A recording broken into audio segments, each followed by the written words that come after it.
these topics. All right. So this topic has to do with the Gpg Web of Trust. Okay.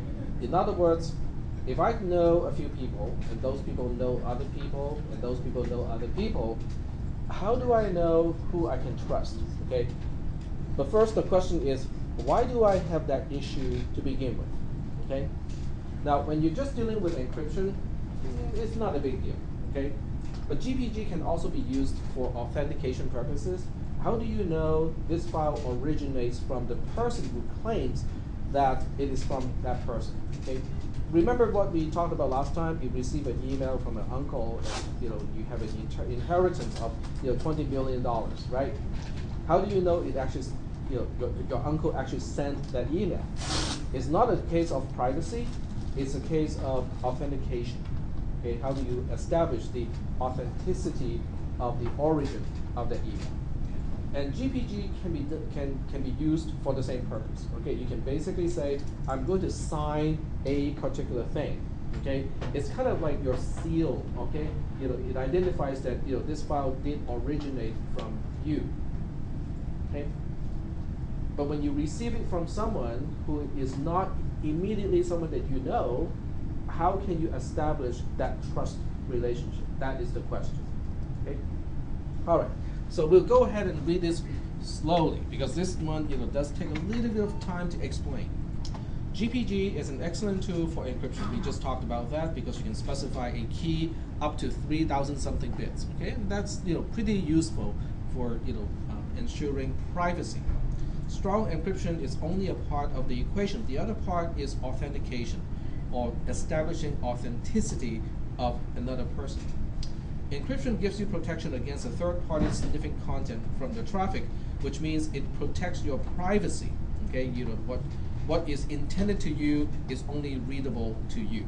That is encryption.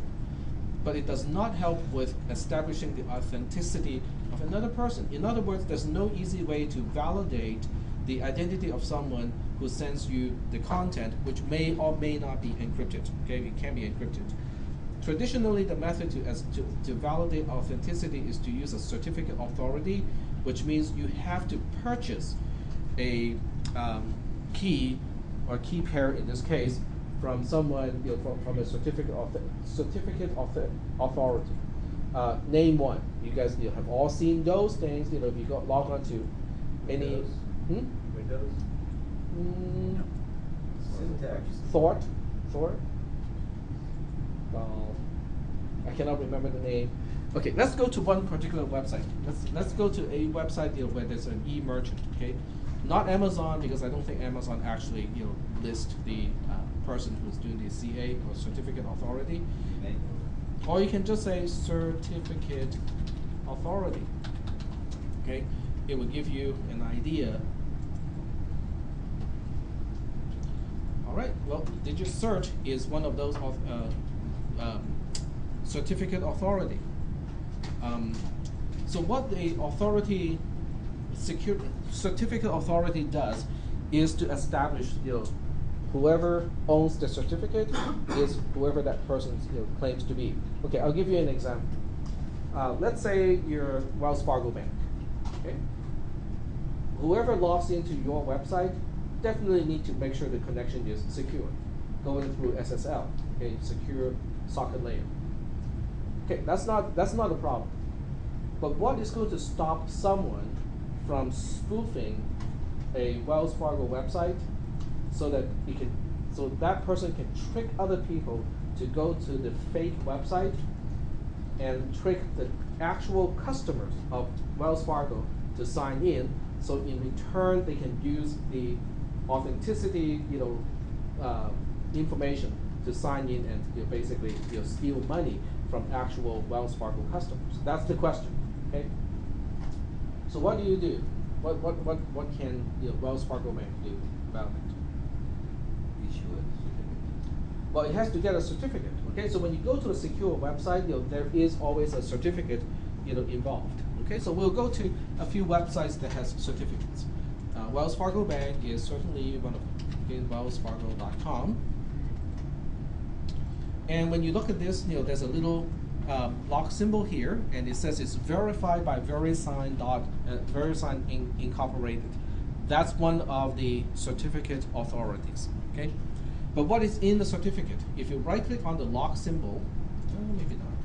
Okay, when you click on the lock symbol, then you can click this click more information. It will show you the full information of that particular certificate. Technical detail, view certificate right here. So you can see the actual detail of this certificate. It says the first certificate version is number 3, this is the serial number, and so on and so forth. But how do you know this is the actual Wells Fargo website and not somebody trying to fake it? It's because this certificate is signed by Verisign. Okay?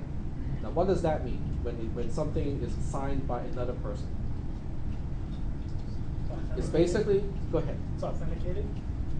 Yes, it's basically Verisign vouching for the authenticity of the ownership of this certificate.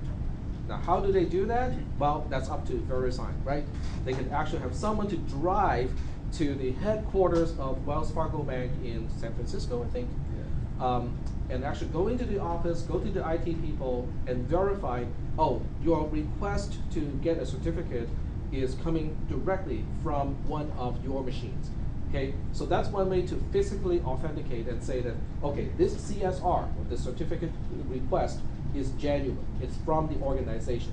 So on the spot, that person can basically say, okay, here's your certificate, and this is my signature. This is a signed certificate to tell people that I have Verisign has verified that this organization is in fact Wells Fargo Bank. The owner of this certificate is legit. Is that okay? Okay, so I come along, as a hacker. Okay, I come along and I ended up being able to hack maybe a DNS server. Okay, so I can point requests to Wells Fargo Bank or wellsfargo.com to my little secret server. Okay, and I'm going to make a certificate. Okay, you can self-sign a certificate, by the way. Okay, you can create a certificate anytime you want to, and you can self-sign the certificate and say, yes, I am Wells Fargo Bank. Okay, and somebody's going to log onto that website, right? What's going to happen? The web browser, okay, will go check out the certificate, and it will say, okay, but who can vouch for the authenticity of the website that owns this certificate? Tech, okay? Tech can vouch for himself. Do you think I'm on the list of certificate authorities? No.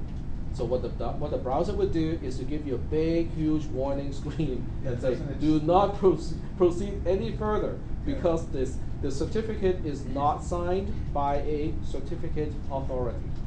Right. And the error code, doesn't the error code also, when you self-sign it, it says self-signed certificate? Yeah, it would indicate that. I have websites exactly like that, not because I want to trick people, but because I'm too cheap to actually buy a signed certificate. There we go. Ah! This pops up. Okay, this is what happens when I have a self-signed certificate. And trust me, this is not even self-signed, but it's not signed by a certificate authority. Okay, this is what happens. Okay, so this is what I'm asking. Okay, how do you know the content of a file that is sent to you actually came from the person who claims to be the origin or the author or whoever is originating that file? That is the question.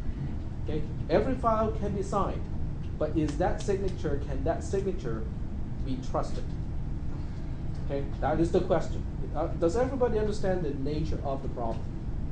Okay, it's the authenticity of the origin of a file that is signed, but who's signing it? How do I know that person who's signing the file is in fact the owner of that particular Gpg key? You couldn't just spoof the key, the authentication of the certificate code? You cannot spoof because this is all based on key pair encryption as well. So if you don't have the private key, you cannot sign it properly. because people will have access to your public key or the public key of the actual Wells Fargo bank. But if you're spoofing the private key, then it won't match. So the signature won't be able to decrypt properly, and then people can find the discrepancy, and that's and then they can say, hey, this is not right. You couldn't just intercept the Wells Fargo's. You couldn't okay. You cannot. No. The key was never really published. It's only the content that is encrypted by the key that you can see. Yep. Okay. So getting back to where we were. All those tabs. This may not. Yep. This is the right one. Okay. So right here. Okay. Now, the concept of using a certificate authority is called a centralized approach. In other words, you have certain organizations, and their only job in this particular scheme is as a centralized agency to say, okay, yes, I can vouch for this person, I can vouch for that person. Okay? But the whole thing about GPG is it is distributed. It does not require you to purchase anything. Does not require you to have a contract with somebody to establish your authenticity. So how can we do this without a centralized agency to establish authenticity? The answer is the Web of Trust. Okay, it's called the Web of Trust. GPG has a keyring concept. To make use of a keyring, you have to be able to export and import keys. In other words, how do you give your key to somebody else, and how does that somebody else integrate that key onto the keychain of that someone? To export a key is pretty easy. You just say GPG -- export. Okay, this will export every single key that you have. Okay, so every key, every public key that you own will be exported. If you only want to export certain keys corresponding to certain people, then you can basically say, okay, only those people. So you can specify the name. In this case, Hush. Okay. To capture the output of this command, you use the > symbol to capture the output. And to import, you basically take the same file, but this time you use -- import to import a key. So the distribution of key is easy. Okay. Let's say I want to send my public key to David. Okay, so what I need to do is to run GPG export my name. Okay, so it will only be my key in the file that I'm exporting. I attach that into an email and send it to David. David receives the email, get the attachment, and then run GPG -- import, and then my public key will now be on the keychain of David. Is that okay? Okay, pretty simple stuff. You can send your email to other people, so other people can integrate your key into their keychains as well. And we are only talking about public keys here. Okay, export and import only apply to public keys. Okay, which makes sense because you don't want to export your private key. But that defeats the whole purpose of naming the key private. Okay. So the next question is, what can I do with the key? Oh, by the way, there's this command too. If you want to list all the keys on your keychain, you can just say list. Okay, tell me whose key I already own at this point. So what can you do with a key? You can do GPG -- edit key hush, and this will give you a interactive command to basically edit settings for that particular key. There's a fingerprint command to print the fingerprint of a key. The fingerprint is not a secret. It really is just a shortened pattern to identify each key. Okay, so instead of using the username or the email address, you can now use the fingerprint. We saw that a little bit earlier. The FFD something. That's the impact. That's called the fingerprint of a key. It's not a big secret. If someone sends you a public key, you can import it into your key ring and then use this command to get the fingerprint. In other words, up to this point, there's no trust whatsoever. All you are doing is to say, oh, okay, here's a key that somebody is sending me. I'm putting it onto my keychain. But you still have that big question going through your mind. It's like, is this key really coming back from that person? Okay, so you have not signed the key yet. Okay, you have not said, oh, I can trust this key. I, Tech, can now trust this key. Okay, it doesn't have your approval, it doesn't have your trust yet. The next step is called signing. Okay, you can sign the key.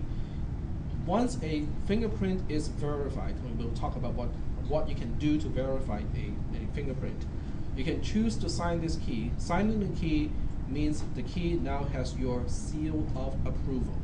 In other words, if I sign a key as tag, from here on, that key is not just the key, the public key itself.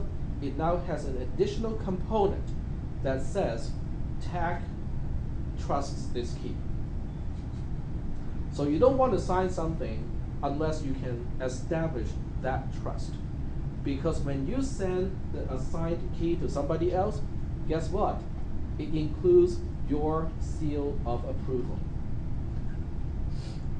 That is how the web spreads, because now if somebody can trust you and you trust the other person, it is now transitive. Is that okay? So let's say, I trust David, okay? I trust the key that David sent me because I saw him run the Gpg command. He handed me the file through a USB thumb drive, so I can verify everything because we did it face to face, okay? So once I get your key, get a key from David, I can now sign that key to indicate that yes, I have face to face verified that this is in fact David's key. Okay, that's not a problem because we did it interactively, face to face. So I took your key, put it into my key ring, on my computer. Okay, and a few months later, Larry, decides to say, oh, David just sent me something. Okay, but I have no idea whether that is the right key, whether it is actually coming from David. So what I would do is I'm going to send my key, David's key in my keychain that is already signed by me, okay?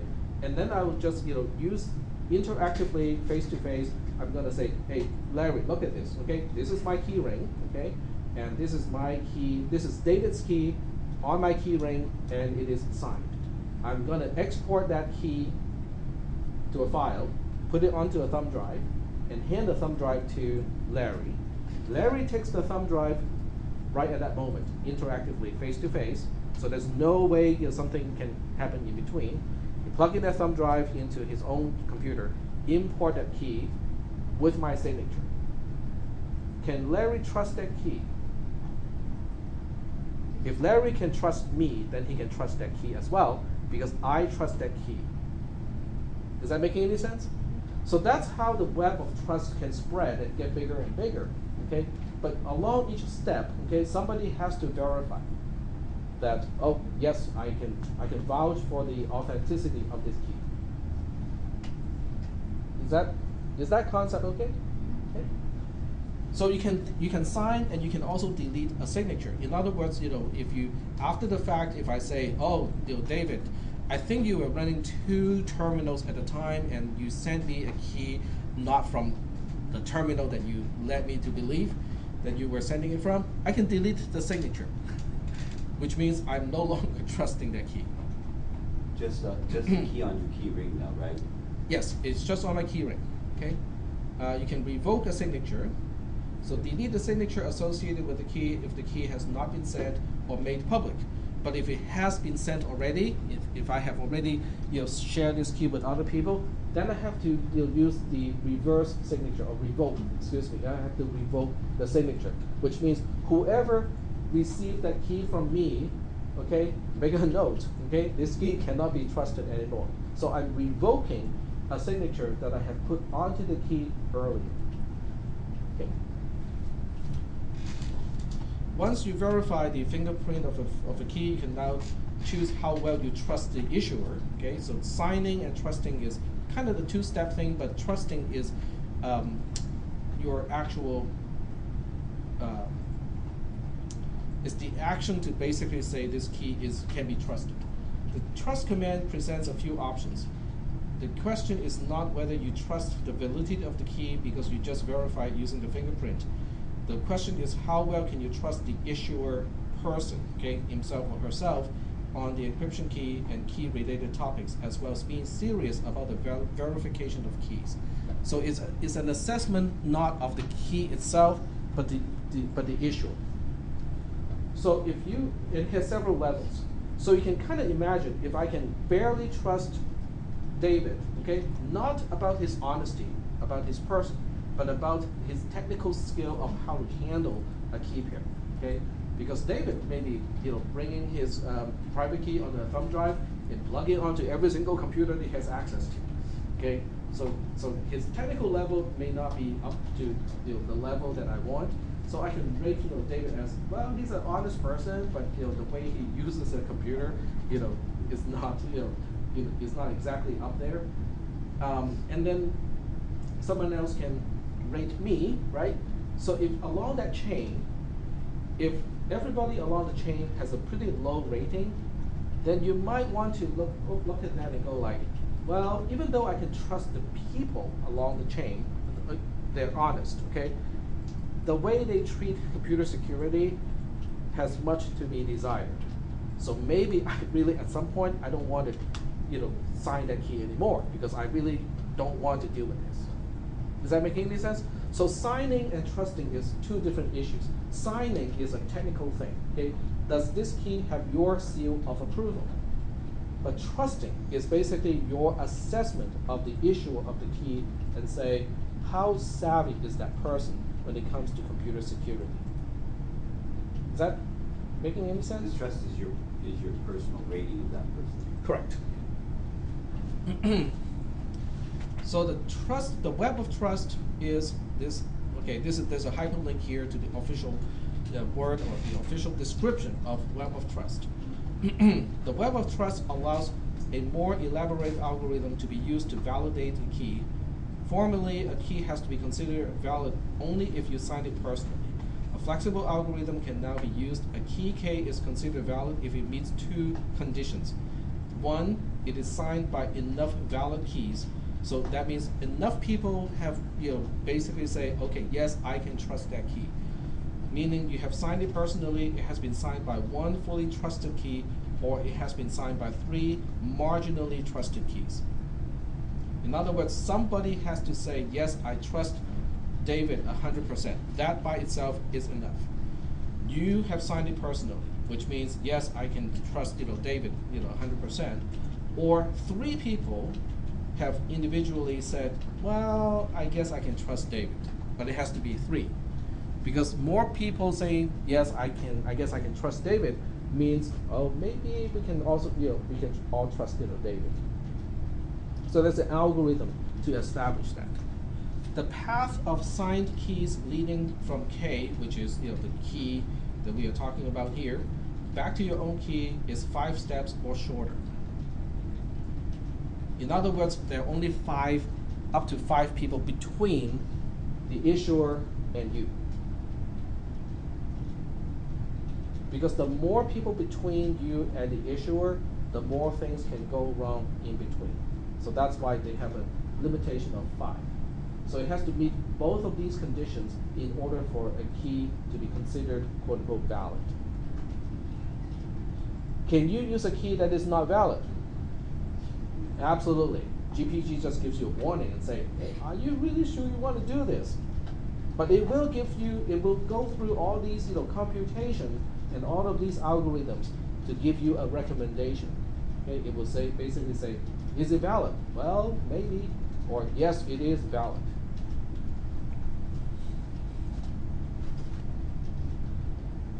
Okay, so the next question, the last paragraph on this slide talks about, how do I get my key rings exported, shared, and imported? The key here is how do I share it? If you have to use export and import every single time, it's really tedious. It gets old really quickly. Okay, so that's not really the best way to do it. The best way to do it, there are 2 switches that are really useful. The first one is send keys, which let you select what key to send, and you can send it to a key server. Okay, the other concept is a key server, which is usually free. Okay, there are many key servers out there that are free, and you can just sign up and say, okay, I want to store my key ring on that key server. So when you update your key ring, you're not updating a file that is local to your computer. You're actually updating the keys stored on a server that is sitting somewhere in the cloud. But since we're all dealing with public keys, it's not a big deal.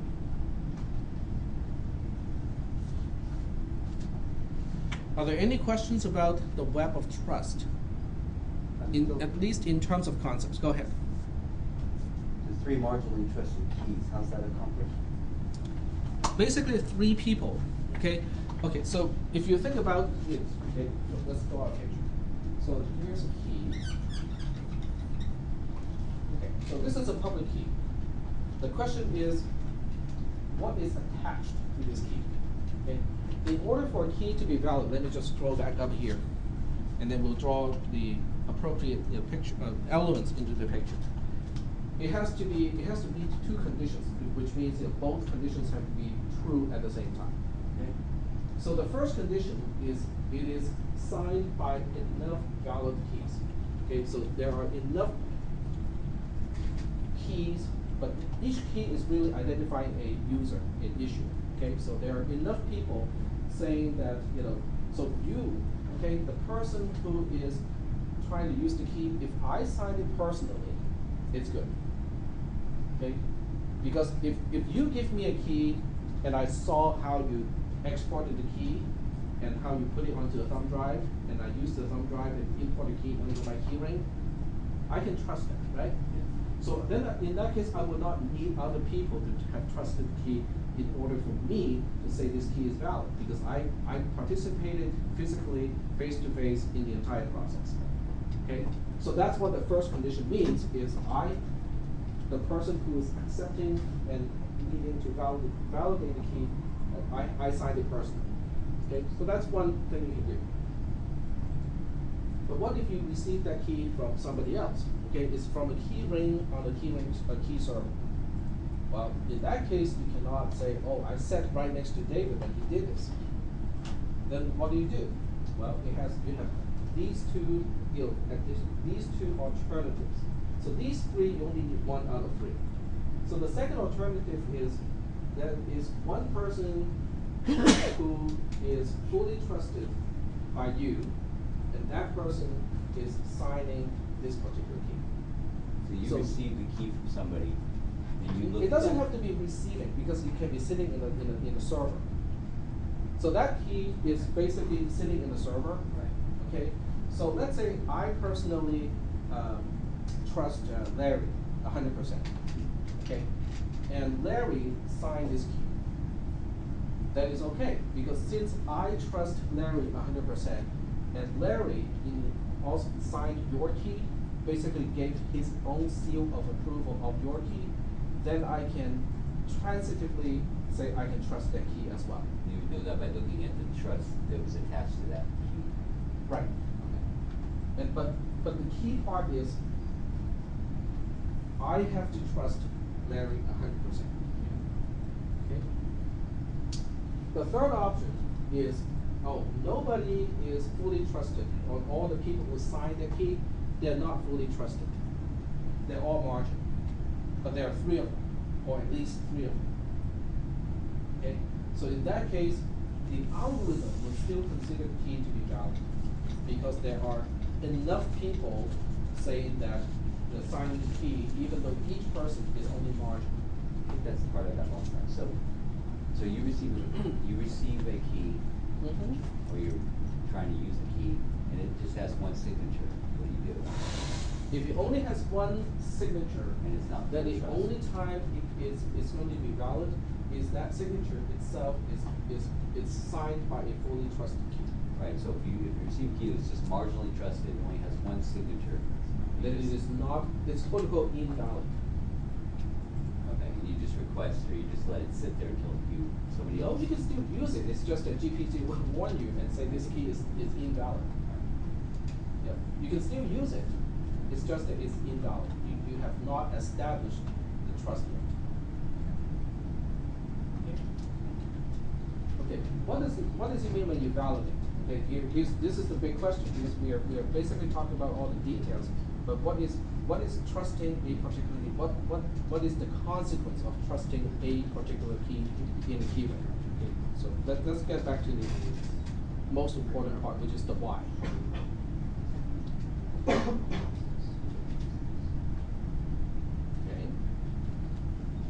Okay, so this is the scenario. The scenario is you receive an email. Okay, the email itself does not have to be encrypted, but it can have a signature. Okay, all right. And you can look up the signature, okay, on in a key ring on a key server, okay, and you can retrieve the public key so that you can validate the signature of the email. Okay. So the next question is, how do I know the person, the party who owns the private key used to encrypt the message is in fact that person? Validation, right? So this whole thing's about anti-spoofing. Exactly. The whole thing is about anti-spoofing. Okay, because I can claim to be David. Okay, cut my keys, right? Use Dave blah blah blah at blah blah blah blah blah as the email address, as the origin, as the owner of the key. Okay, and then I can let the entire world know about the public key corresponding to this key pair, right?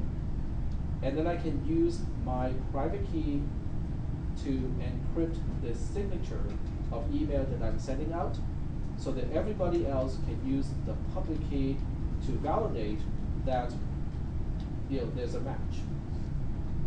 But I'm not David. Do you see the problem here? Okay. So from a recipient's perspective, how can they differentiate between me spoofing as David as opposed to actually the David who is the real David? That really is the question. How can they establish that trust? Because I can spoof your key pair. I can spoof and say I'm David, and I can pick my key pair and claim that I am David. But who's going to trust it? Who's the first person who's going to say, yes, I will sign it and trust it? Hmm? No. Nobody. Nobody. Because no one is actually sitting next to me, look at my driver's license, watch me run all this command, and say, yes, I can vouch that this person is David, and this is the person who generated this key pair and make that key available on the key server. Because I would just go to another person and say, hey, can you be that one person who signed my key and just say that I'm David? What are you going to do? Sure. Whack. Okay. So he's not going to do it. I go to the next person. Can you say that? Can you tell people that I'm David? No. Can you tell people that I'm David? It depends. No. So nobody is going to be that one person who signed the key.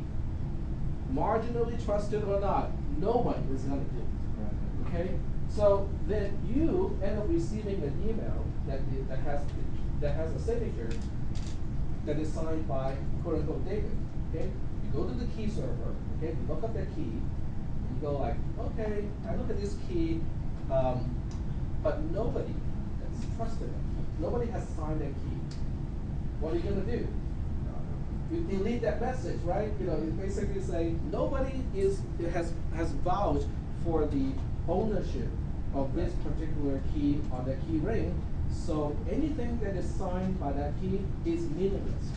So is that why you want to use some of the larger keyring servers?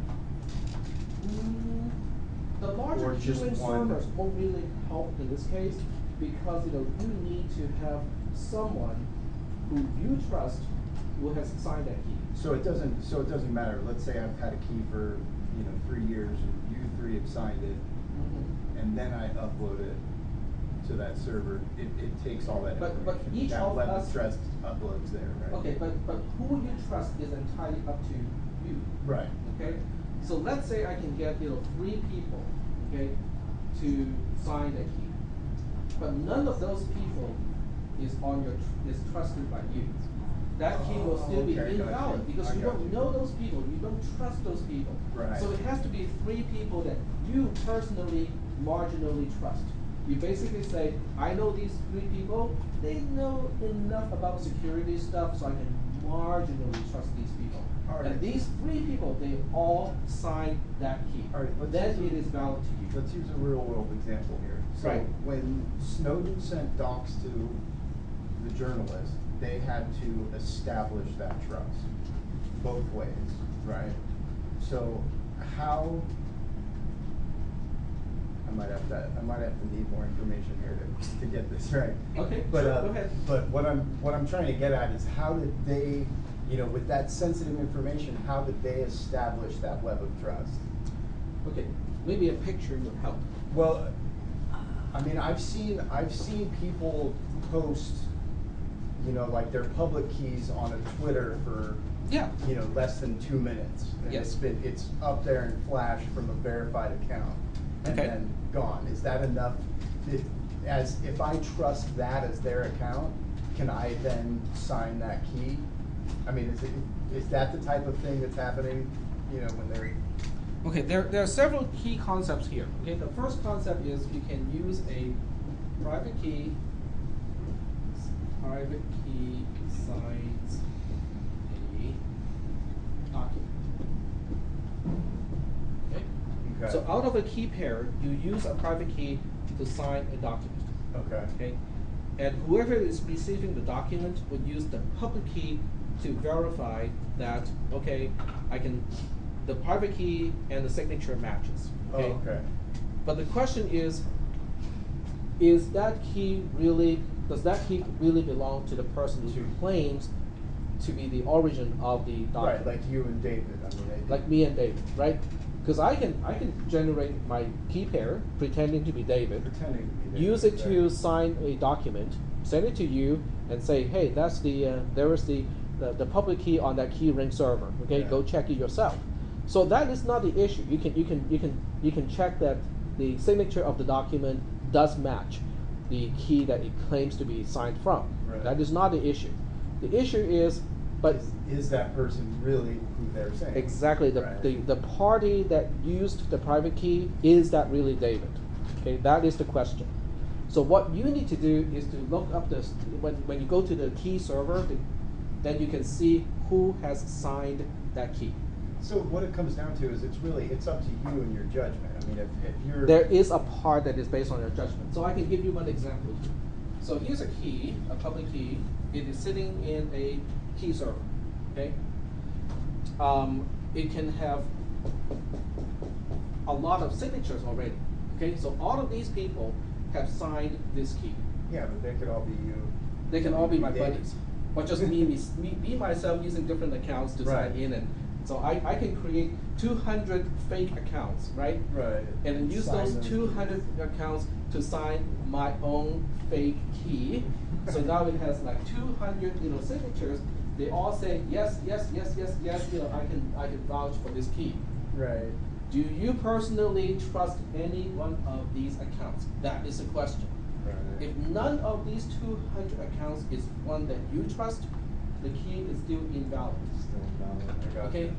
On the other hand, if out of these 300 keys, okay, 200, 300 keys, whatever, okay, one of these people, let's say this one here, the key of this particular signature does belong to someone that you personally trust, okay? Then according to these rules, it will Right. meet the second requirement here. Then you can abstract, then GPG will come back and say, yes, this key is valid because you trust a person who is, really good at, security stuff. And that person has signed this particular key. So now you can basically say, because of that indirect trust, you also can say this key is not That valid. key's valid, right. Right. But whether you want to sign that key to add your own seal of approval onto that key is up to you. Right. You can just use it without signing it, or you can basically say, yes, I have just called David and asked David, hey, did you send me that email with a key ID of blah, blah, blah, blah. And you can recognize David's voice, right? I can try to fake to be David, but that won't work. Right. So you can listen to David over the phone and say, okay, I can see that you just sent an email, everything matches. Then you can decide and say, okay, I want to add my own seal of approval onto that key. Right. Then people who trust you can now go through your signature on that key and indirectly trust or validate that key also. But the second rule says you can only indirectly trust something up to 5 people. Okay? That's the bottom line. You can only go through 5 hops in order to establish something is valid. Is that okay so far? I mean, do you guys kind of get a general sense of what we are talking about here? Okay. And what organization do you think make use of key rings and key servers and stuff like that? Well, banks don't, because banks do not use GPG. They're not cheap. They can buy their own certificate from a certificate authority. They don't need to do something like this. This is more homegrown. Lots of journalists, homegrown. WikiLeaks, and those types of Clubs. Yeah, yeah. And we have been using a product from a particular organization since the beginning of the semester. And you need to have some kind of trust in order to say, yes, we can do this. What is it? You're looking at it right now.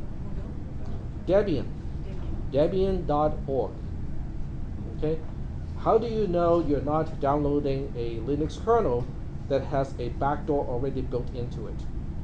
That somebody is faking to be Debian and just push out, polluted or poisoned, kernels. This came from you. It came from me. Okay. You did So say developers and Debian have to put this. because Debian has its own key, so Aptitude actually checks the key of all the packages or the key ring of the issuer of all the files to make sure that it's getting the files from a legitimate source. So in other words, I'll present this scenario. In other words, if someone is messing around with the DNS server here, so when I type Debian.org, it's actually sending me to a hacked website, and somebody is trying to distribute poisoned kernel images. When I run aptitude install on this computer, the signatures won't match, okay? Because the hacker does not have the private key necessary to sign the files correctly. Then aptitude will come back and say, hey, the signature does not match. Okay, these files, this repository is not right. We should not install files coming from that particular so that's part server. of when we saw that the file, had 600 extra bytes on it. That's part of what's written in there is the, is making sure that both keys match. Well, the package files themselves do not have any signatures attached, but there is a master file. There's a catalog file, which includes the signature of everything. And those signatures were generated by using a private key that only Debian has access to sign a digest that is created or generated from the files. But without the private key of Debian, it would not be possible to create a signature that on this side would actually validate and say, yes, that's the key. But the big question is, when you look up the key ring, that says, Debian.org, can you trust that key? That really is the question of, Web of Trust. So when we did the initial install of the, what is it called? The GPG? GPG, Uh-huh. it issued a key. Nope, it does not do a single thing. When you install GPG, there's no key whatsoever included. Okay. It's just the mechanism. It's a key maker, and also the mechanism to do signing and encryption and stuff like that. But there's no key whatsoever.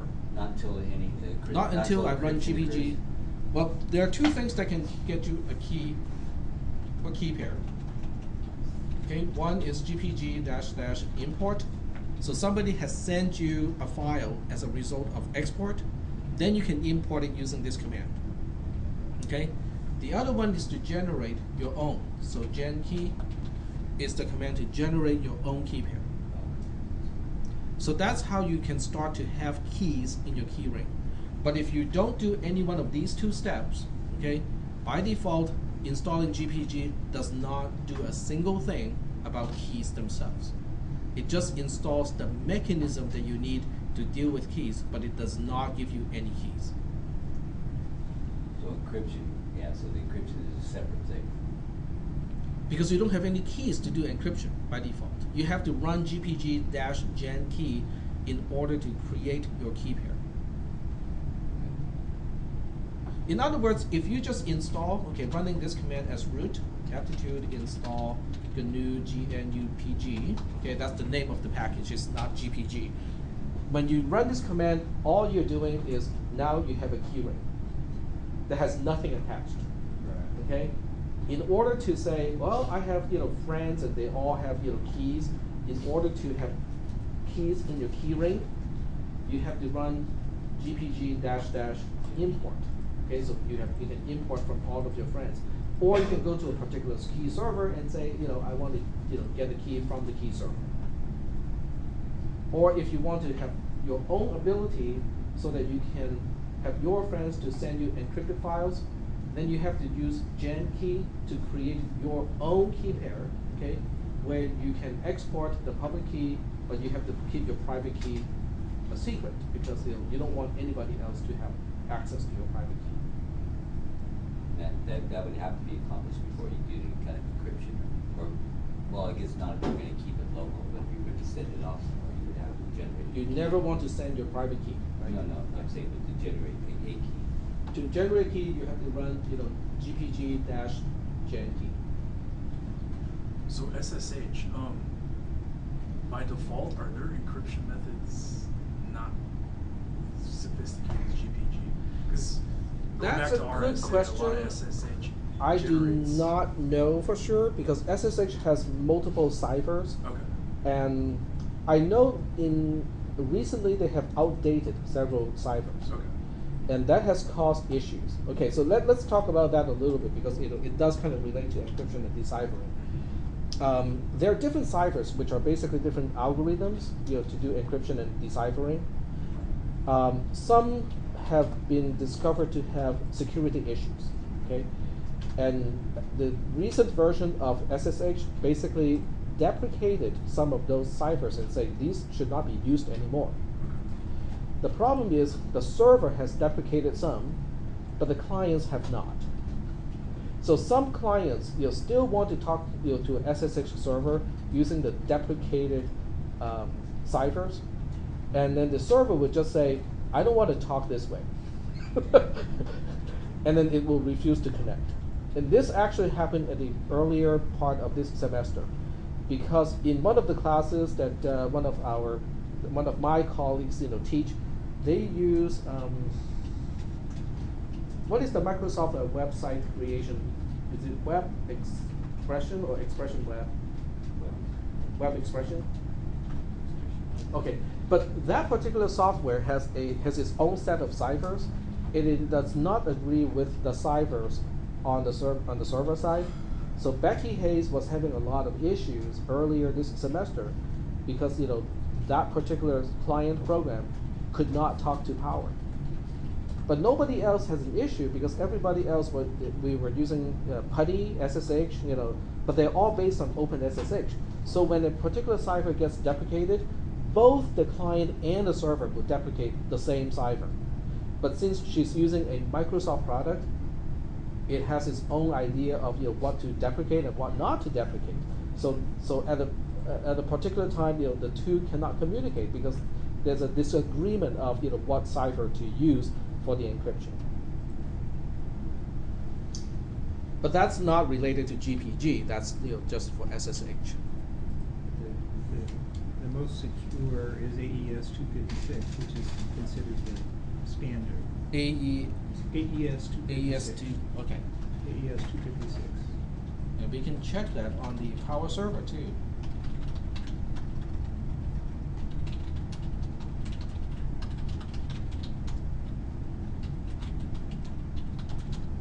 I can just do that. Thank you. Okay, so this is the SSH configuration file. This is the server configuration file. And if I remember correctly, there's a whole bunch of stuff that I had to do right there. So if you read the last line, I'm going to turn off syntax highlighting because that really is making things more difficult to read. So this is a list of ciphers that is currently supported by the SSH server. And I think I had to edit this list to make it work with web expression, because web expression has a different set and they have to have an intersection in order to work. So I think AES 128 is 128 bit. This is the bit width of the encryption key. And I can take out some of these if one of these is not insecure. I can take it out and just say don't talk using this cipher anymore because it's not secure. But thanks for the information. But going back, you said the RSA, just to do the recent news, like how in terms of on a global scale, how can we trust their encryption? That's a good question. I really don't have an answer offhand. Well, the good answer is there are public algorithms and there are private algorithms. The public algorithms are published and critiqued, and you have a way of testing them to see if they are in fact secure. All the RSAs are copyrighted and they're private, so there's no way to see the source code to see if in fact there is embedded backdoors. But if you use AES 256, which is a public algorithm, then you can verify that there's no backdoors in it. That's a really good point. It's a point that usually people make about open source, software, which is basically the argument is if your source code is open, which means how things is being done can be read by anyone, hackers, or white hats and black hats, they all have access to the source code. So the question is, are you having more exposure and having more problems, or are you just having more people to go over the code and make sure all the security problems are taken care of? That really is the argument. Okay, because Microsoft product is proprietary. Okay, it's not open source, which means a very limited number of people, employees of Microsoft and consultants hired by Microsoft, have access to the source code, and they can go through that code and check whether there are potential problems or not. But if you look at Linux, it's open sourced. So anyone, you, me, anyone who's interested can go into the source code and say, I want to make my own audit on this source code. Okay. Now, it takes a lot of expertise to evaluate the security, aspect of an operating system. But when you're comparing a company and its consultants, as opposed to the entire world, all the different parties, governments, entire governments, like national governments, not regional governments, who have vested interest in the security of an operating system, you're looking at a much bigger pool of resources compared to a single company. So I think that's basically why it works, when you have... And they publish papers on these algorithms and had them peer reviewed, so that, what is the reason for, how do you generate a random number? There's 100 papers on how that's done. And so once you get a consensus, then you can build an algorithm to do encryption. So there's merit to the open source approach or the open way, open standard of encryption. Yep. And by the way, encryption is not about, the secrecy is not in the algorithm itself, it's not in the way of doing something, it is in the keys. Okay? So the way you generate the key is known. So what makes my key different from your key? This is something that we just experienced today. Okay, so how do you know that your key and my key cannot be the same, and I cannot get your key? What makes that happen? We just did that today. No, not the trust. Okay, we're just talking about the uniqueness of keys. It's that random numbers that Yep. you had to come up with. So it's not Yep. just those values, but it's also other values that are required in the formula to generate that key. And remember, the object is to have, that key will always have to generate a unique value giving inputs, and it has to be repeatable.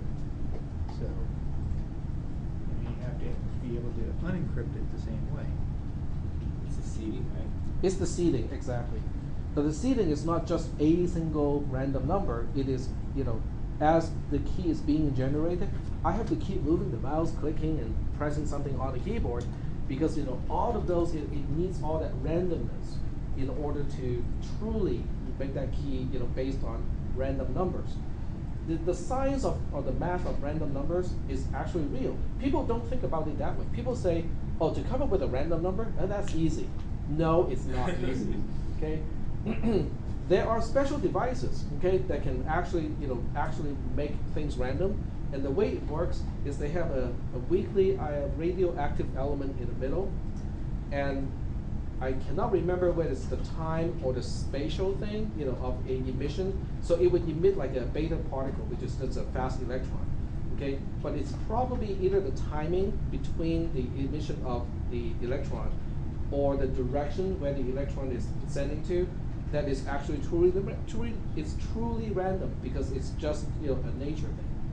And there are devices, okay? They build devices, expensive devices, to ensure randomness. And do you think your computer has one of those devices? The answer is no. You are that device. By typing, moving your mouse, okay, you are the random element when they need that randomness to create a key. I took a graphics programming class one time where we took and painted a random cell using a random function, and we ran it 1 billion times, and painted it on the screen. It was interesting. It actually turns into a butterfly shape instead of a square. So even the most random never covers the outliers and that edge using a built-in random function in a processor. Okay, does everybody understand, that statement? Because it's really important. Yes or no? Sort of? Okay, so let me just rephrase it. Okay, so I'll just kind of hijack your idea, okay? So the idea is, if you have a true random number generator, okay, and you basically paint dots on your screen, okay, based on those random numbers. So the x coordinate, this way, okay, is random. The y coordinate is random, okay? And you just, do this many, many times. So a regular screen is 1024 by 1920 by 1024, okay, thereabout. So if you say, okay, I'm gonna make, I don't know, let's say 500,000 dots, okay, and paint those 5,000 dots on the screen. From a distance, what do you expect to see if those dots are truly random and they're evenly distributed?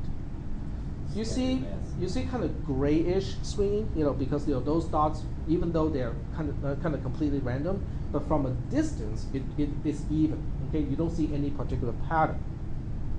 What he is saying is, if you use a built-in random number generator on a computer, because it's not actually truly random, after you paint 500,000 dots on the screen, you see patterns. You see lines, curves, shapes of some kind, okay? But you start to see a pattern. It's like, hey, that's not random. I don't see even distribution on the screen. I actually start to see patterns. That's what, that's your point, right? Okay? And to make it really random is difficult. It's actually it's a holy grail for computer security. It's one of the holy grails. Radioactive material. Radioactive, slightly radioactive material. But that's one way to make it random. I think it's the timing, okay? It's the time between the particles coming out of the material that is considered random. Okay? Which is really funny, because if you think about it, for those of you who know quantum physics, at a very subatomic level, everything is truly random. But on a macro scale, when we talk about computers and equipment and stuff like that, it's actually very hard to get something that is truly random. So it's kind of ironic, because everything is truly random at a very, very small scale, When we look at everything from a macro scale, from a higher perspective, it's not that random anymore. They're organized. They have patterns. Yep. So that's basically the main point. So getting back to this, you have your next activity. Okay, using Gpg to sign documents. So we'll go ahead and take a quick look at this one. This is the actual web page from Gpg itself, making and verifying signatures, because that is ultimate what you want to do with a key when it comes to signing. So the command to do that is gpg -- output. This is the signature of the document, and you want to say -- sign doc. So you're going to use your private key to sign a document. This is the input. This is the output. This is the actual signature file. Are we kind of doing okay so far with this? I don't see a -R here to specify the recipient. Why not? I'm just checking your concepts of key pair encryption. Why don't I see a -R here, and it doesn't even mention in the text that you have to specify the recipient? Why not? Just personally validating that. When you sign a document, okay, to basically say, yes, I, David, actually originate this document, does it matter who you are signing this document to? No. Okay? So that's why it doesn't ask you who's the recipient. Instead, it will look for your private key, because it uses the private key of the originating person to sign the document. This is just the signing itself. This is the signing itself, right? So that's why it doesn't ask for the recipient. Instead, if you have attached a passphrase to your private key, it will prompt you and say, oh, just for checking, what is your passphrase? Because it's trying to access your private key. Only the private key has a passphrase. It doesn't make sense to have a passphrase on your public key. Well, if you have a passphrase on your public key, it's not public anymore. It defeats the whole purpose of a public key, right?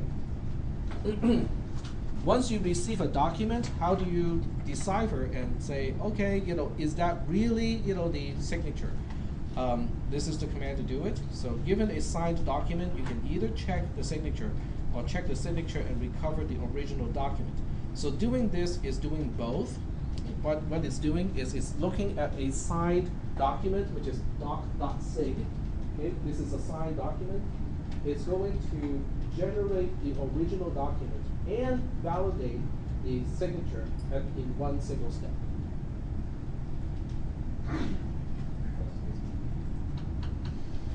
Why do you gotta grab the original document? The original document was never sent to you. Only the signed document was sent to you.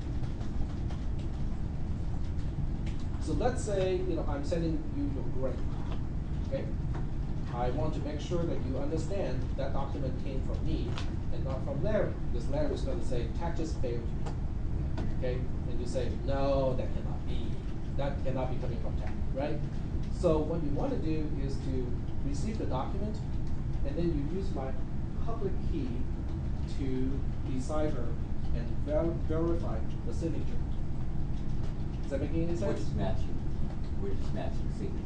It's doing both the deciphering and also the matching the signature at the same in one single step. So if this process works out and the key that claims to be my key, you trust that key is valid, then you can actually say, okay, this document did come from Tech, or someone who has access to Tech's private key. So that's the whole process. Okay, it's not just encryption; it is you're establishing your authentication, your authenticity. Okay. And then the line below it, the good signature, then that means it's valid. You check the key Correct. ring and match it. But remember, this does not give you any privacy. It seems like it has some kind of encryption, there's privacy involved, but has no privacy whatsoever. Okay, why not? I really want you guys to get this part, okay? Why not? Why is there no privacy whatsoever, even though it can establish authenticity? Those two things are separate. Okay, so I'll give you an example, okay? I write on a piece of document, text file, okay? David is receiving this grade. Okay, it's a text file, plain text.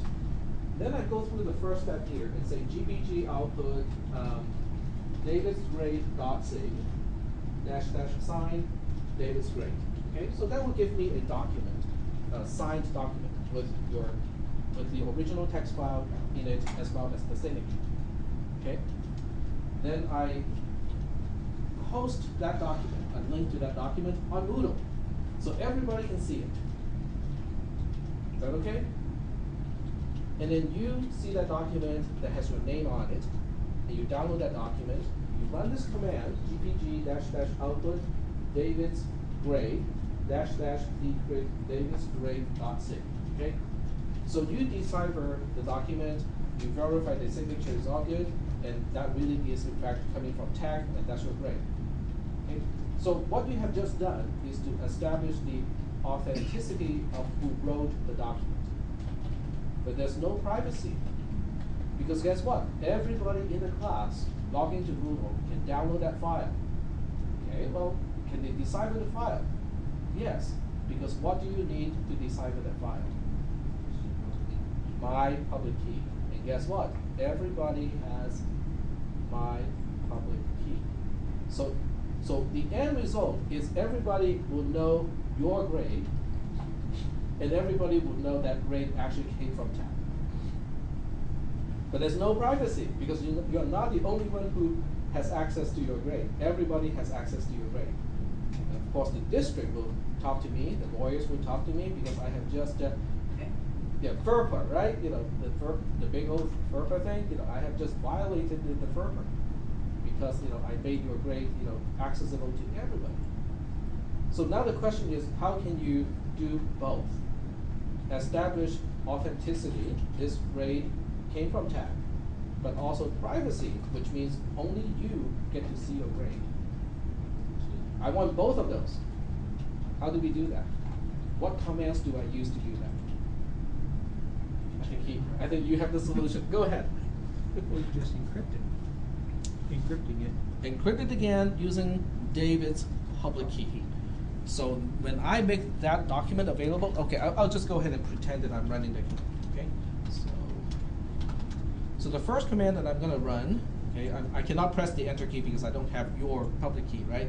So the first command that I run is going to be this. Okay, so I'll -output David's grade dot sig. Okay, -- sign David's grade. Okay, this is going to be the first command, because this command is going to create a file from a text file with my signature on it. Okay, it's signed. It can establish authenticity, but it does not guarantee privacy. So I would run this command, okay, which obviously is going to complain. Well, it's going to complain anyway. What did I use as my passphrase? I cannot remember. I think it was beer. No. Maybe you said. Did I specify a passphrase when I ran it? Okay, press the enter key, invalid. Apparently I did use a private key. But the key signature is not the same. This is not the ID that I saw earlier. And the reason is there must be multiple keys. Okay. Gpg -- list keys. Yep, there are two. I think I created one. No, let's see. I remember this one. That one is created on the same day too.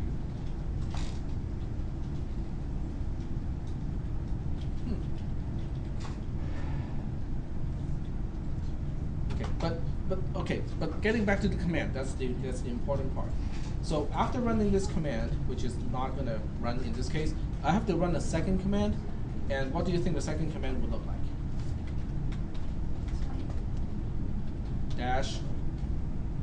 -E, okay, for encryption. So I'm going to encrypt.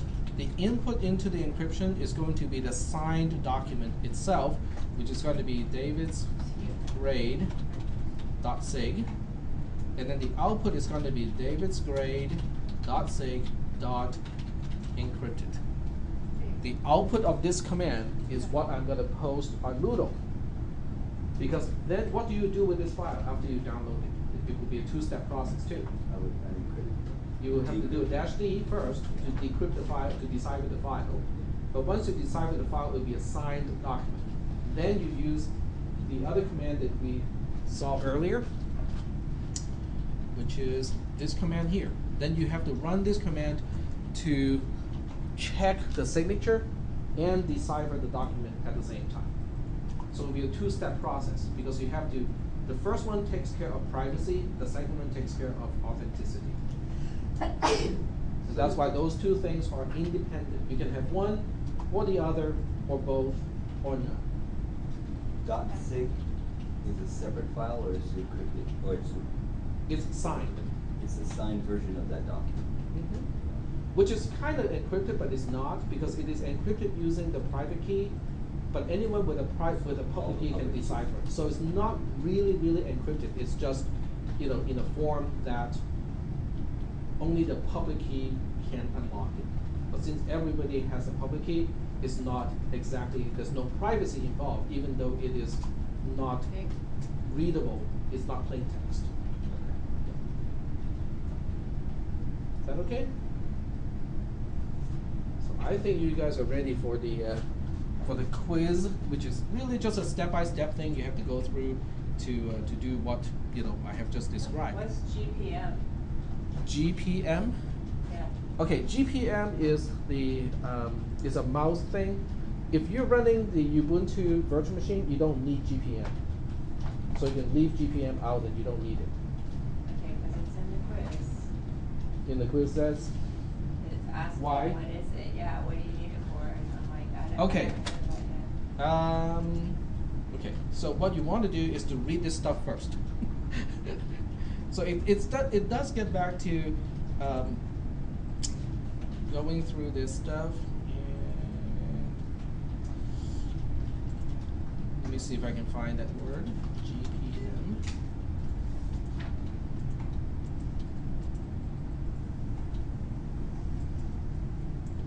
Okay, so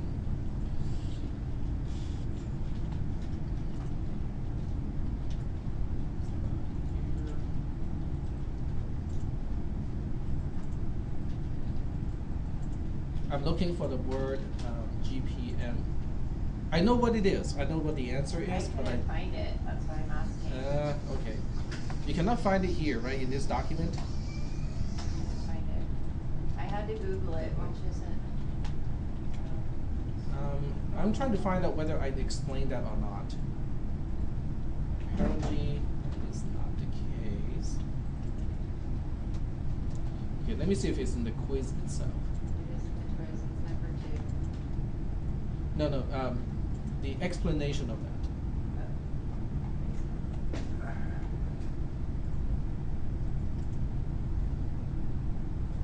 Okay, so let's take a look at the questions. Quiz.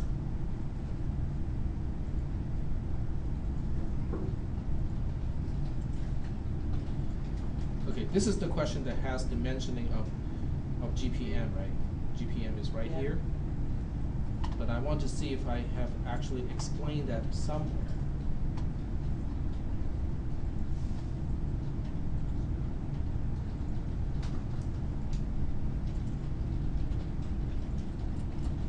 Let me just check. Give me a second.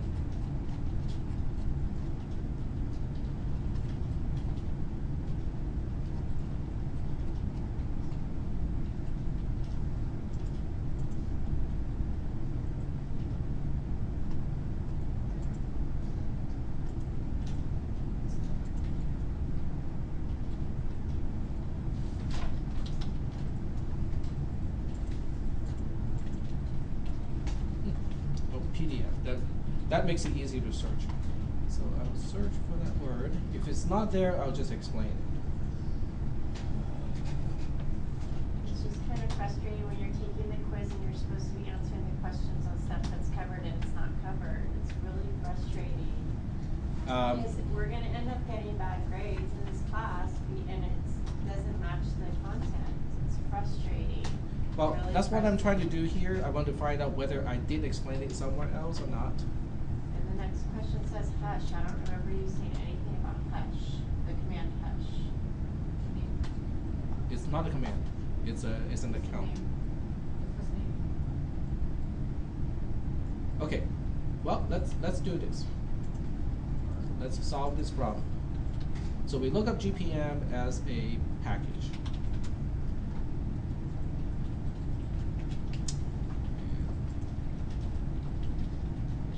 The description of the package is provides a daemon that captures most events when the system console is active. So why do you think it is related to GPG? Did we do something with the mouse when we ran in one of the GPG commands? Use it for the mount, for the seating, the random. For the seeding, the randomness? Randomness. Yep. That's the, You wasn't able to pull that off without it? hmm? You wasn't able to pull it Well, off without okay, it? in the past, this is run using a console-only virtual machine, so you have to install this package, otherwise the mouse events are not, they're not captured. Oh, wouldn't have included. Right, so this package was needed before, we switch over to the current virtual machine. But the purpose is still the same, it's basically to make sure that, we do have randomized events. Okay. And then the next question was, what about the next question? Hush. About hush? Okay, let me just go through all of these questions and see if anything is questionable. Okay, so the first question is, is GPG installed with a default Debian or Ubuntu installation? How do you check that? PS. No, well, PS doesn't do anything in this case. Check etc/share. How about this? Just try to run the command. If it is installed, it will run. If it's not installed, it will just come back and say that command is not available. Okay. All right. Next question. So I'm not going to answer this. I'll leave it up to you guys to answer this one. So GPG. Before we go any further. Okay. And if within all the answers here, let's go through all the possible answers. GPM makes it possible to use the mouse event, it's about here, using a text console. It helps to randomize events in the computer. This helps to generate a random key that is not easily predictable. 2, it is a pointless program to install. I have no idea why we have to install it. And 3, GPM stands for GNU Protection Manager. It is a utility to manage encryption keys. But this one you can verify. You can check whether that really is the case or not. This one doesn't seem to be the case. Then the last one, you can just go ahead and look up the documentation of GPM and see whether it really is related to mouse events. So that's one way to figure out the answer to this one. Let's see. Let's take a look at the next one.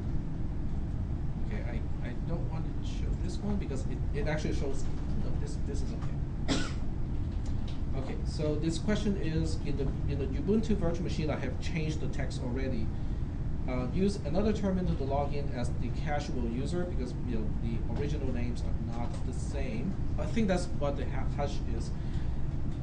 As we want to know what an end user can do with GPG, first we have to generate a key pair for GPG. According to my notes, what is the command to do it? So that's just the command that we have displayed a few times today. Okay. And then the next one says check the keys. Now that GPG is finished generating the keys, let's check the permissions of the files that has your private key. What is the name of the file? Just the file name. Do not include a directory path of your private key. So I think we talked about that also. Okay. Next one, another user. Okay, this is where the hush comes in. Now use the root account to add another user hush. So you have to know how to add a user. Right. Okay. And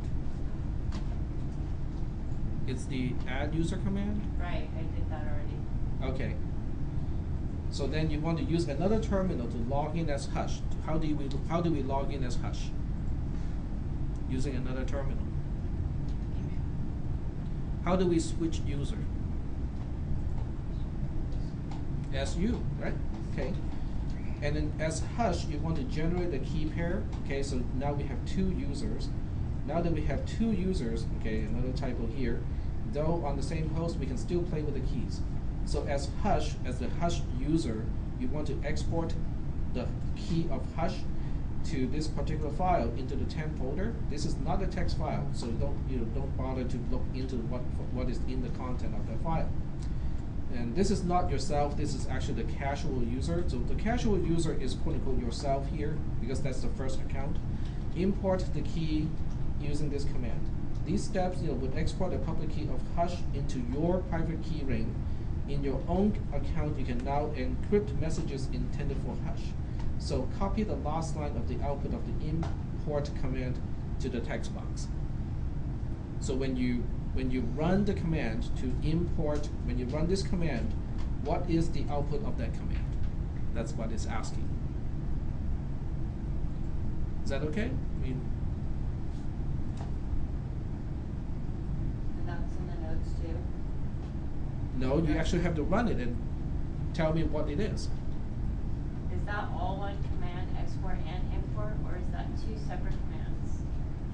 You have to run one command as one user and then run the other command as the other user.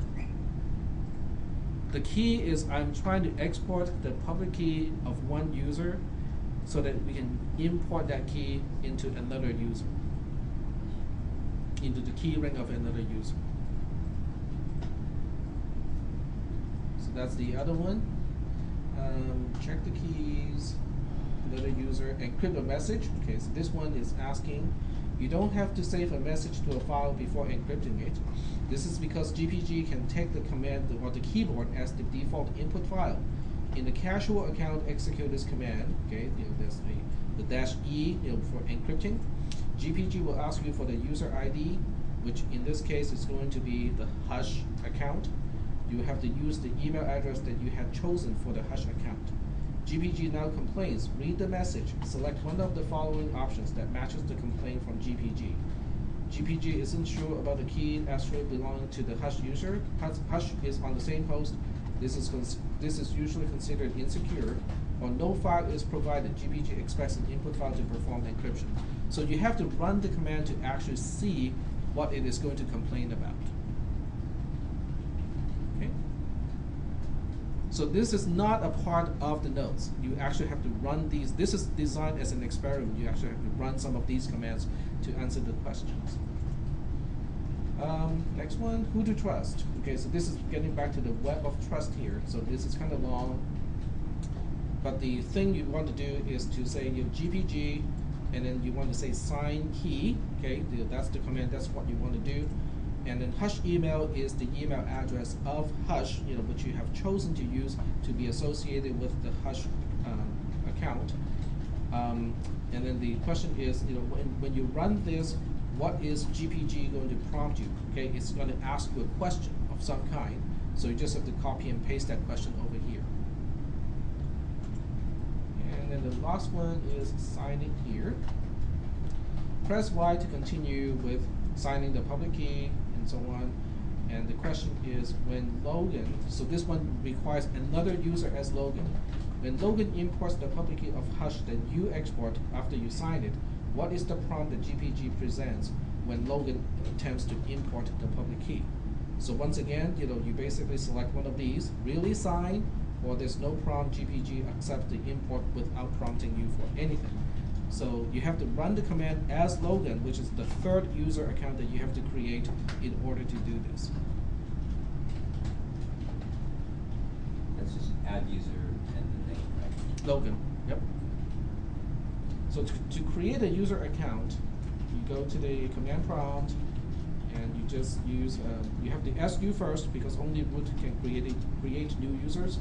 So, and you just say add user, whatever username you want to use, I just use new user. And it will give you some prompts.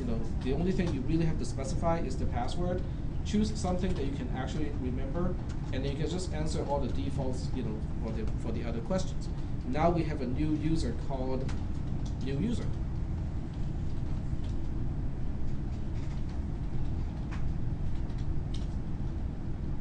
Okay, all right.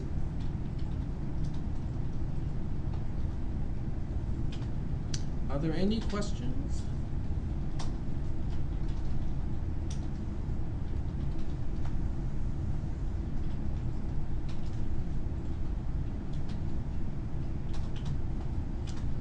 No? Okay, well, if there are no questions, this is the end of all the lectures. But as I said earlier, I will keep the website up and running for those of you who want to ask more questions, or if I find something else that is of interest to you guys, I can present it here. I don't have time to talk about IDS, which is actually, in a way, not really, useful on client computers. So I will go ahead and explain why that is the case, because we do have 3 minutes left.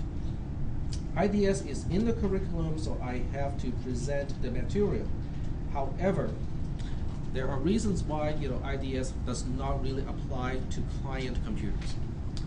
First of all, what is IDS? What does IDS stand for? Intrusion detection. Intrusion detection software system. Okay, take a page. What does it do? What does IDS typically do? How does it know there's an intrusion? Monitors incoming packets. Exactly. Yep. Go ahead. I was just saying, it has like some baseline, knows what traffic to expect, and then kind of looks for oddities.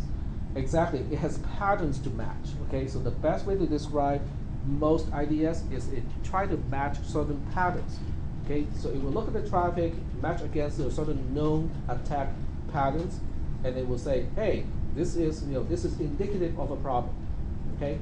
So that's how IDS usually works. The question now is, why do you think IDS is not actually very useful on a particular computer, on a particular client? How does your computer connect to the network? Okay, well, do you plug into an Ethernet, wired connection? Do you use Wi-Fi? How do you connect your computers to a network? Go ahead. Different ways. Different ways, okay? So now the next question is, when you apply IDS, are you checking suspicious network traffic for the entire network, or are you only checking for that kind of traffic for one single computer? That is the question, okay? Is it for everything on the network, or is it only for one single computer on the network? It's on that network segment. It's on that network segment. It's on that one single subnet, right? When it comes to TCP/IP or protocol, terminology, it's on a particular subnet because you have no visibility of anything other than your own subnet. But when you look at the hardware level, at the frame level, it's even more, it's just one single segment of your network. What if you're using Wi-Fi?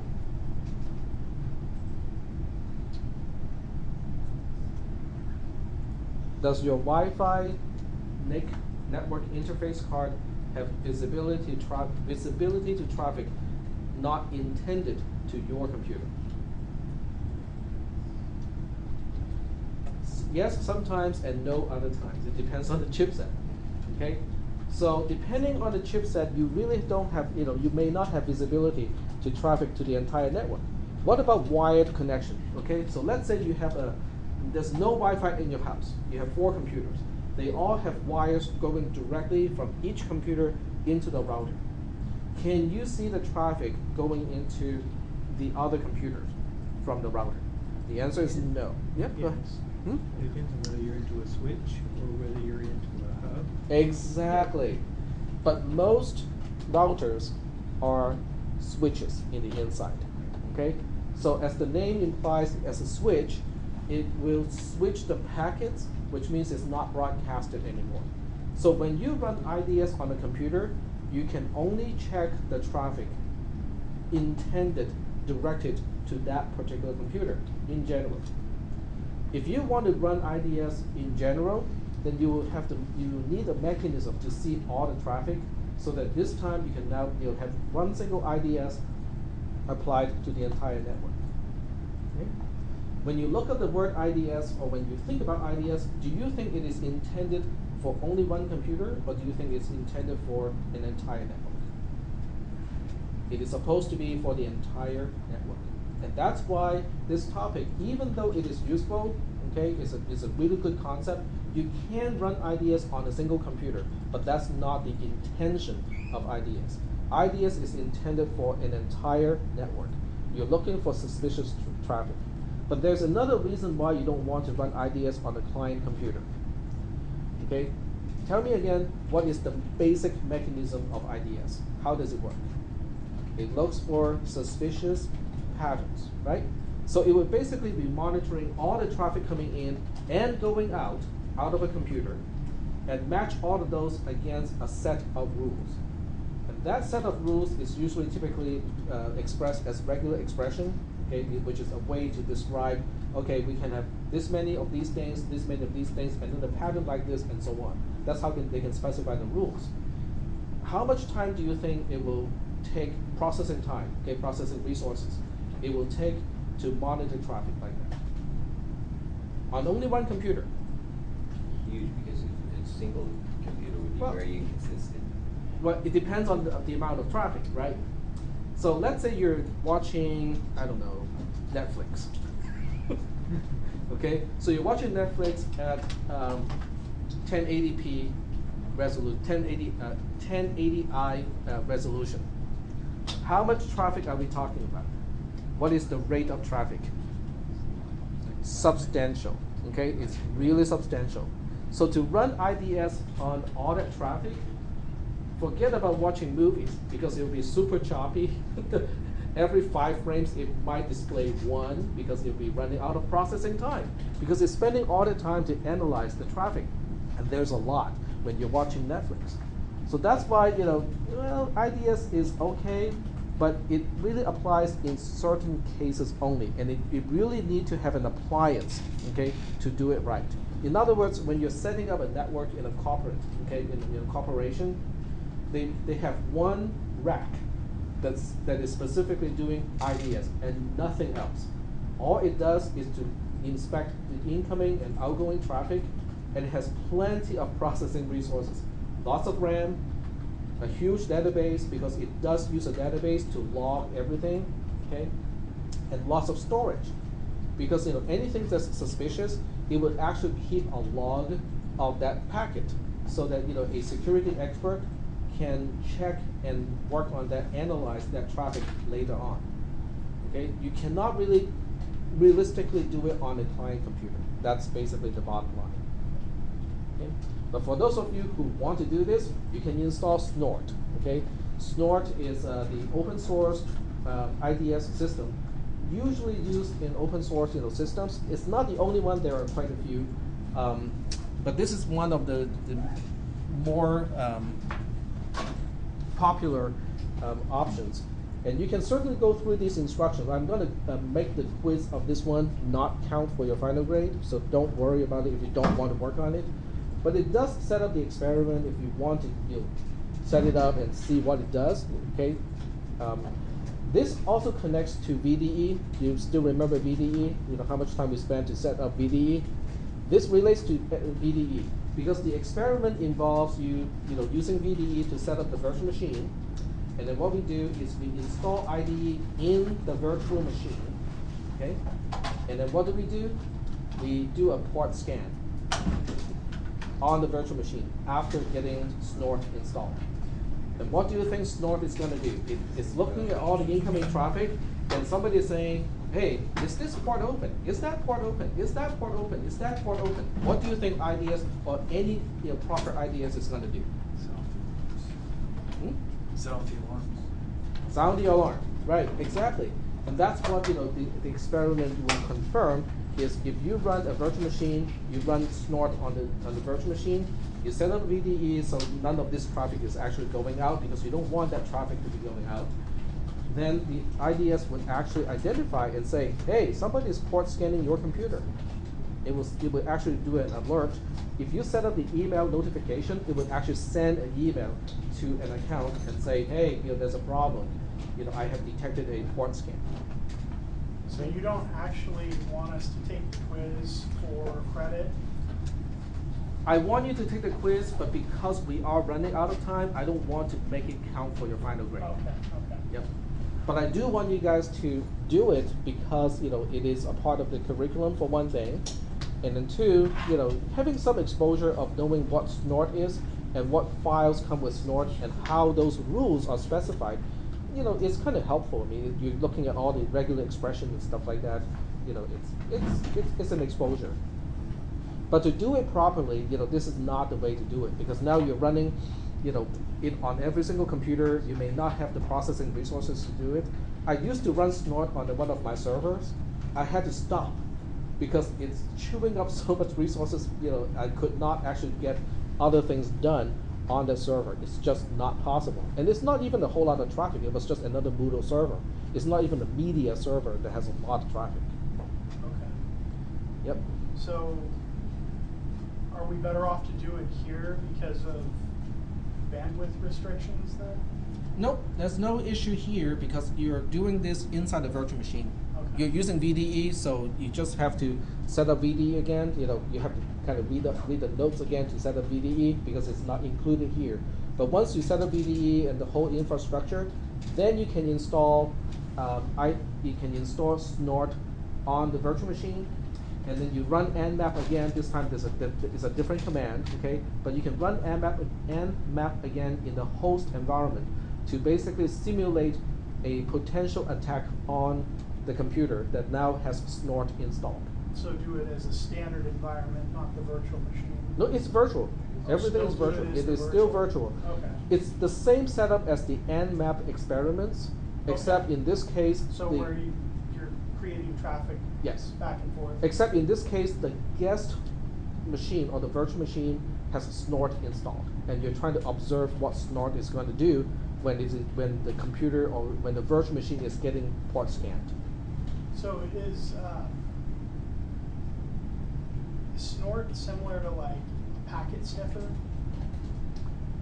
It relies on a packet sniffer Okay. in order to look at the traffic. So it relies on ways to set up your network card to what they call promiscuous mode, so it can look at all the traffic. But these days, even if you can set up your Ethernet connection to promiscuous mode, it's not helpful because everything is switched. So you only get traffic intended to your computer. And it uses a MAC address and routes it to your MAC address. Right, but it's not broadcasted. You cannot see the traffic intended for another computer anymore. So the IDS will only be protecting one single computer, but not all the computers.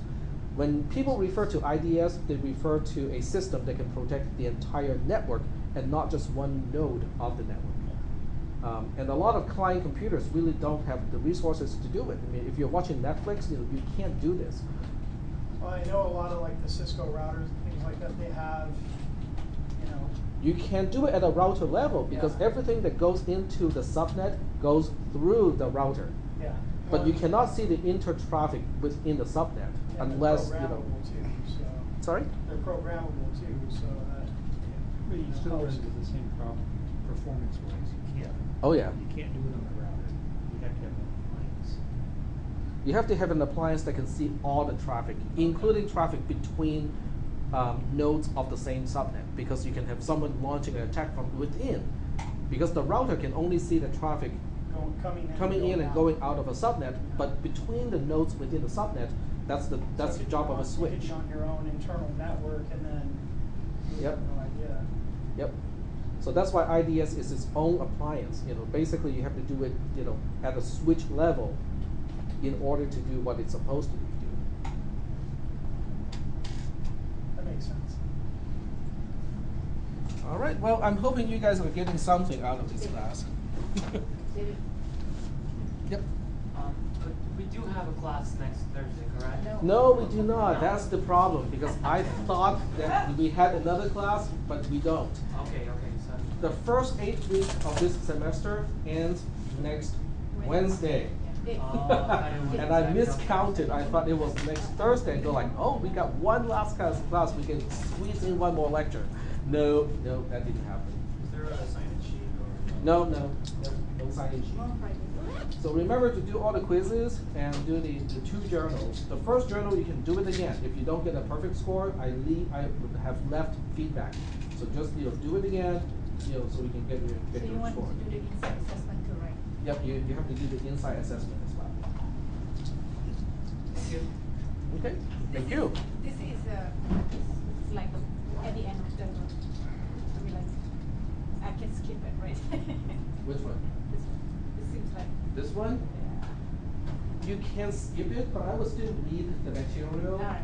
Just to I mean, see it's what going it to hurt is. me, I never skip any homework for this one. It depends on the purpose of you taking this class. How about that? If you take this class because you want to know Yeah, I wanna these know. topics, Yeah. then you want to at least read it. Alright. And at least take the quiz, okay? Alright. Just randomly guess the answer. This is only one okay? attempt, right? This one? Yeah, this one is only one attempt, so you have to be doing the experiment after you read the material. But you still want to do it just because it gives you the Yeah. knowledge of what is an idea, in general what it does, and so on. That's the purpose. But I cannot use it for the actual score because we are running out of time, and I never had time to talk about this, which I was much Okay. better to be able to do. So as far as our final, Mhm. how much of our grade is that worth? Well, in the syllabus, I cannot go by my syllabus anymore because, we spent too much time early on to talk about the infrastructure. So it's not gonna be a whole lot. Okay. So I'm gonna take a look at how people do it here. I can do a variety of things. I can take the maximum between the final exam and the rest, So you I just can wanna score really pass. well. Yeah. If We you don't score want to pass. really well, We you want find- good grade too. If I take the maximum, maximum of the two, then no one can lose because of the final exam, Oh. right? So how many because- questions is final exam? I don't know. Don't know yet. There's no final exam So yet. that means Wednesday is the last day if you want to turn in everything, right? Including the Correct. final exam. Yeah, I will make the final exam over the weekend, so you guys will have That's 3 good. days to Yeah, choose yeah. when to do it, Yeah, okay? yeah. But I cannot disclose the answers until after the exam is over. because- Well, it's an online portion, right, so, Right. it's Exactly. That's all good, it's fine, we'll all work out. Okay. You gonna be around, available by email tomorrow? No? The final exam? No, can I contact you by email or something? Yes. Okay, Yep. 'cause I'm gonna spend most of the just making sure I'm all caught up. Okay. I actually have office hour tomorrow from 8 to 9, so Oh, I'll yeah. be here in my office. You actually gonna be here? Yep. 8 to 9 By this morning, probably just right after now. today. Today is a Alright. I'll try. Thursday. So on Thursdays, I'm in my office from 8 to 9, but I have a class starting at 9, so That's by right. 8:50-ish or so, I'll be leaving the office. Tomorrow you're gonna be in there from 8 to 9? Yep. Or when? 8 to 9 tomorrow. All right. Hey Dave, thank you. You're welcome. You get your drive running? Yeah,